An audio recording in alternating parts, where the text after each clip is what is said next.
বরিশালে মায়ের সাথে বিচ্ছেদের পর হতাশাগ্রস্ত পিতার হাতে খুন হওয়া শিশুকন্যার দাফন হয়েছে খুনি বাবার পাশেই। বুধবার ৫ বছরের মেয়ে রাবেয়া বস্রী রোজাকে হত্যার পর অনুতাপে আত্মহত্যা করেছিল বাবা নাইম হাওলাদার।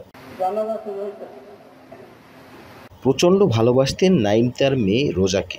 ৪ মাস আগে বিচ্ছেদ হওয়া স্ত্রী অনা মেয়েকে তার কাছ থেকে আলাদা করতে চাইলে হতাশায় মাদকাসক্ত হয়ে পড়া নাইম বটি দিয়ে মেয়েকে খুন করে গলা কাটে নিজেরও।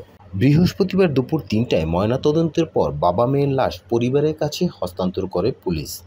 আসরবাদ নগরীর পলাশপুরে একসাথে জানাজা ও কাজীর গোরস্থানে দাফন করা হয় বাবা মেয়েকে পাশাপাশি। নাইমের পরিবারের দাবি, অনা নাইমের প্রেমের বিয়ে। ৭ বছরের সংসারে রোজা একমাত্র মেয়ে ছিল। অনা বিয়ের পর পরকীয়ায় জড়িয়ে পড়লে তাদের সংসার ভাঙে। হতাশায় নাইম হয়ে পড়ে নেশাগ্রস্ত। কিন্তু মেয়েকে প্রচণ্ড ভালোবাসত সে।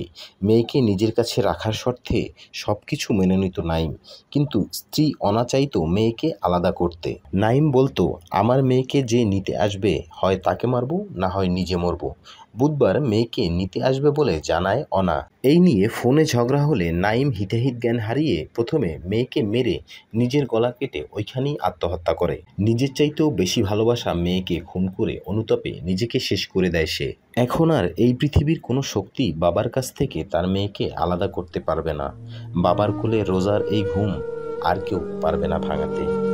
অন্বেষণ প্রতিদিন, বরিশাল।